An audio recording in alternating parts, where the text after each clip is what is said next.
Untuk mengetahui informasi lebih lengkap dan berita terkait, silakan klik link di deskripsi. Dan jangan lupa untuk install aplikasi CNBC Indonesia yang tersedia di App Store dan Play Store. Dan jangan lupa subscribe ya. Logis kalau sektor yang bertahan dan sektor yang jadi andalan adalah sektor yang mensupport kebutuhan basic ya. Jadi yang kelihatan sektor yang cukup bagus itu adalah sektor pertanian ya. Kemudian sudah mulai menggeliat juga sektor perdagangan ya. Ada hal yang menarik juga ya untuk sektor perhotelan. Nah, kelihatannya sudah mulai ngangkat. Nah, tapi harus hati-hati melihatnya ini. Kenapa dia naik signifikan di sektor perhotelan?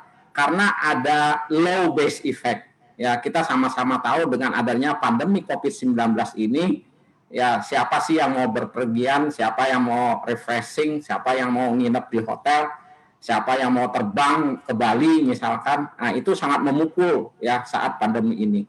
Nah, tapi secara perlahan itu sudah mulai agak naik ke atas. Jadi saya pikir kalau pandemi COVID-19 ini bisa dikendalikan dengan baik oleh pemerintah, sehingga memunculkan confidence di masyarakat, masyarakat sudah mulai beraktivitas kembali perlahan-lahan secara normal, maka saya kira di tahun 2021 itu ada prospek yang sangat menjanjikan. Ya, mudah-mudahan aja pandemi COVID-19 ini jangan sampai terjadi gelombang kedua. Jangan sampai terjadi gelombang ketiga seperti di Amerika Serikat. Saya kira begitu Mbak Maria. Dari sekian banyak stimulus nih Pak Anton yang sudah dilakukan atau diberikan oleh pemerintah, apakah akhirnya cukup tercermin begitu ya adanya pemulihan perekonomian khususnya di UMKM gitu ya, cukup terasa. Seperti apa nih yang tercermin dan tergambar di indeks BMSI ini nih terkait mengenai pemberian stimulus dari pemerintah?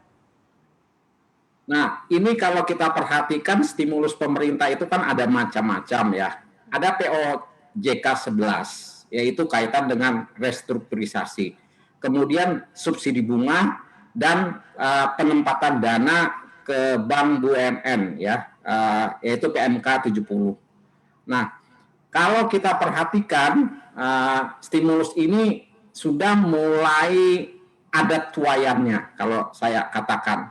Sudah mulai ada dampak positifnya ya. Tapi ya kita nggak boleh berpuas diri. Ini saya ibaratkan bahwa pengusaha UMKM itu seperti bawa mobil di tanjakan yang curam. Ya.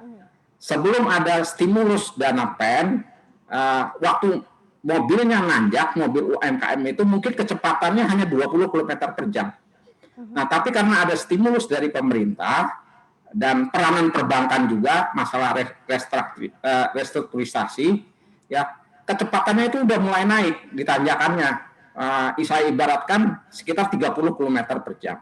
Nah, pertanyaannya adalah dalam momentum yang sudah meningkat ini ya kita perlu harus ngegas lagi, gasnya lebih pol lagi untuk tahun depan sehingga ini tidak melorot lagi ke bawah. Jangan sampai momentum ini hilang.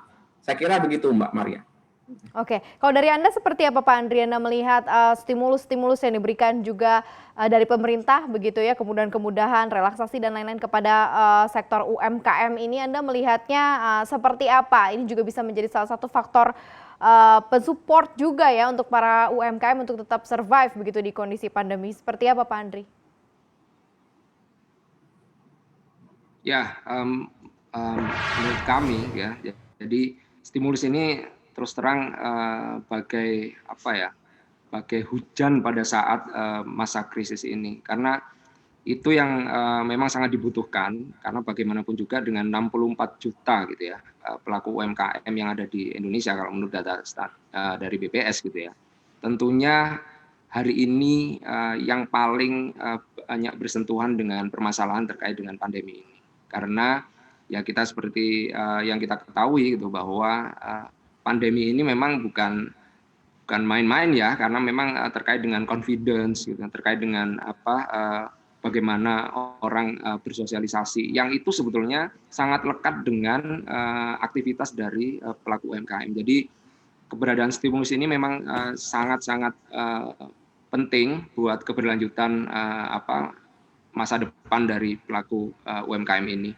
Karena ibaratnya kalau misalkan ada sesuatu yang memang sedang dihadapi oleh pelaku UMKM ini tanpa diberikan bantuan yang dalam bentuk apapun, kombinasinya mulai dari subsidi suku bunga, penjaminan, dan juga yang lain-lain yang memang menyertai mereka agar tetap survive, ya. Karena secara sebaran, ya, sesuatu yang jumlahnya besar itu memberikan dampak yang paling signifikan. Jadi Paretonya adalah bagaimana cara ini, karena Paretonya bukan Pareto terkait dengan nominal, ya, tapi karena memang Paretonya terkait dengan pelakunya yang memang sangat banyak, ya. Jadi ini memberikan efek yang akan luar biasa seandainya tidak disentuh menggunakan stimulus.